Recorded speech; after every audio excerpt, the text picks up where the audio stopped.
Hello, so here we have our second part of the eating block.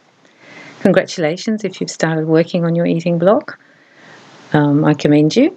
It will take time and be patient. And you'll have two things to do now. So you'll be trying to release the eating block and using all the different tools you have.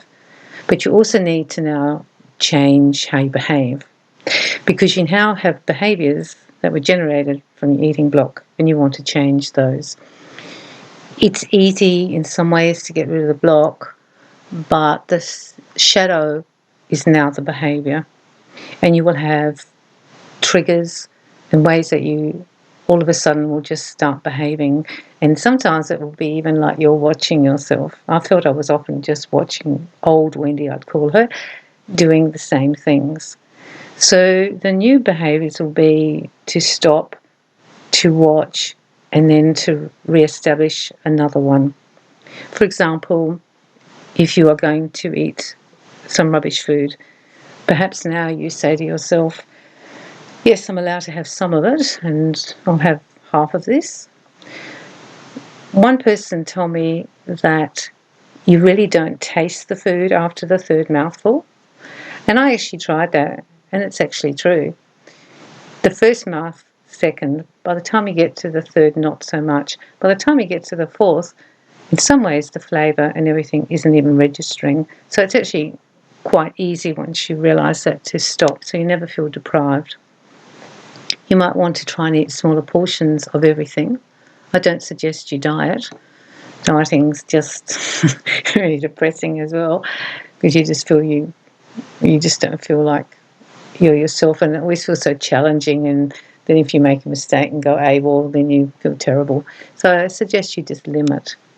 In terms of behaviour too, it's going to be looking at eating healthy now, so lots of substitution. So be strict with yourself a little bit and be a little bit of a parent. For example, sometimes I would say, once you've had your fruit, then you can have a piece of chocolate. So I never felt deprived, and try to eat the 5 vegetables and 2 fruits a day. I think it's really difficult to do in reality, but the aim is good, and if you try and at least stick to more or less that, you'll find you won't be as hungry. Which brings me to the point that if you're a person who can eat proteins, different proteins, for example, not always meat, maybe meat, but you can have eggs and dairy and nuts and seeds, etc., and beans. If you can substitute and put protein at most meals, you won't feel as hungry, literally, because I think we often feel really hungry because we haven't actually eaten enough food that stick to us. So try and eat more protein. I think you can do this. I think you can change behaviours.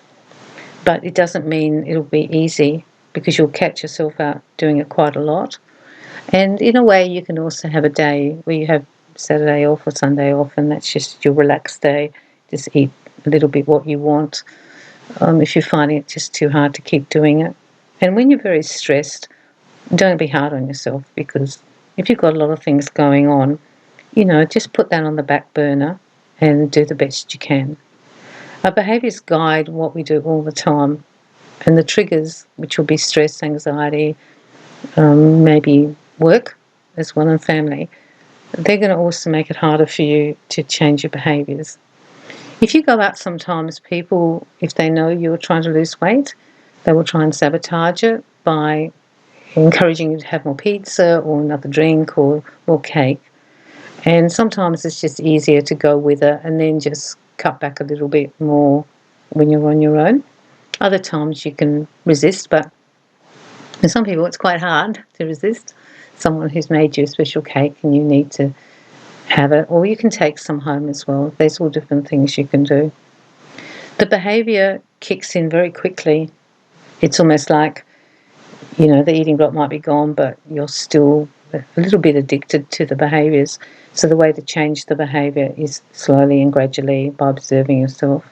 I wrote down what were healthy foods, what I enjoyed eating, and that way I could eat those foods as much as possible, and they were more in the healthy range. So write down all the fruits you like, the vegetables, the meats, the types of treats you like, and write them all down, and then try and eat from that list, because at least you're eating more healthy, but it's very enjoyable for you. So if you really enjoy watermelon, have that. If you really enjoy avocado, have some avocado. It's not about deprivation, it's about just changing around. So now you're into nutrition, now you're really nurturing yourself. So instead of nurturing emotionally with food, as you did before, now you're nurturing yourself with food, and then other emotions that you have, you're nurturing with treats, which, as I said in the first video, they can be things that you do, like buy yourself something on eBay or someone else. I think going for a walk's a good idea. I think getting some exercise, watching Netflix, bringing a friend. It's a little bit like a substitution game now. So you're substituting old behaviours with new behaviours, and eventually the new behaviours become more comfortable. You'll feel better using those behaviours. The whole thing's quite a big thing to do in your life, especially if you've lived a full life, and maybe you're in your 40s, 50s now, even later, and you've always had this eating problem. So you give yourself, a few months up to a few years to nail it. It's going to take time. Sometimes people really have quick results, but don't be hard on yourself, because I think removing the block is quite big, but actually changing behaviours actually is much more difficult, because they're so natural. It's just so natural to do that, You're upset, you go to the fridge, you get out the ice cream. Before you know it, you've eaten a third of the tub, and you're almost on autopilot. Even though the block's actually gone, your behaviour will be still kicking in. It's also time to be very nurturing towards yourself.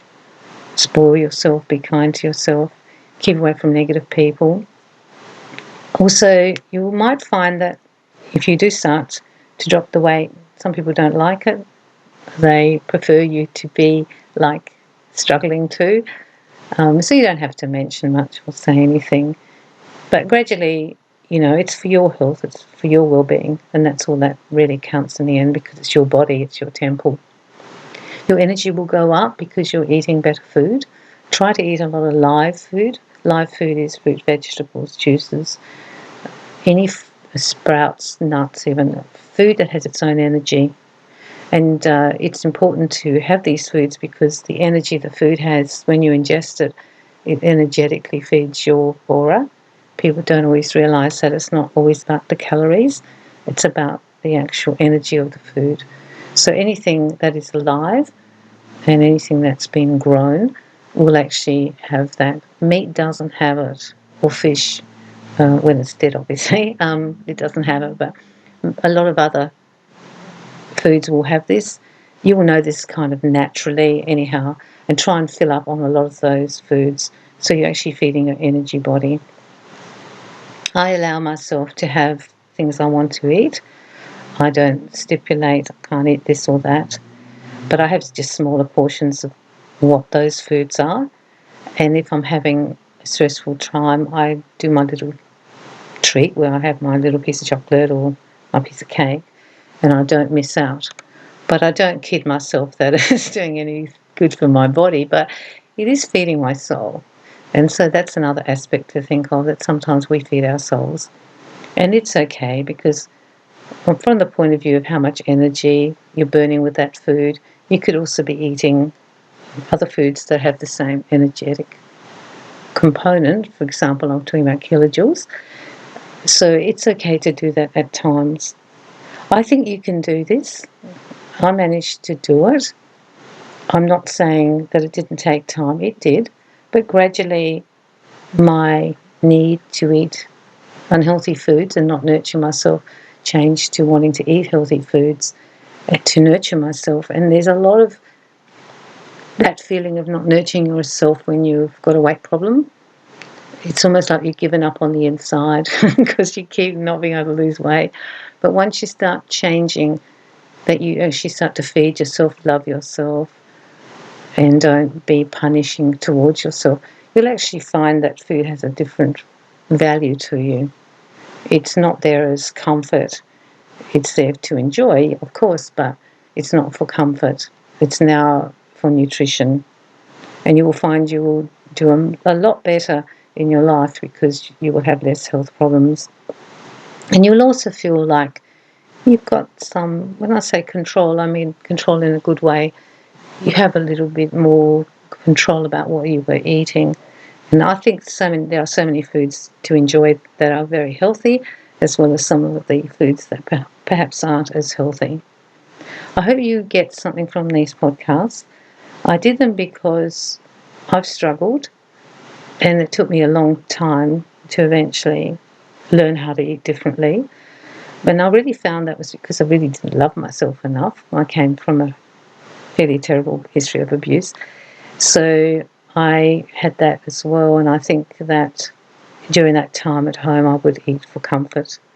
And it's an old pattern and it's an old behaviour, and I need to watch that in myself because things go bad in my life. The first thing I will want to do is to go and eat something sweet.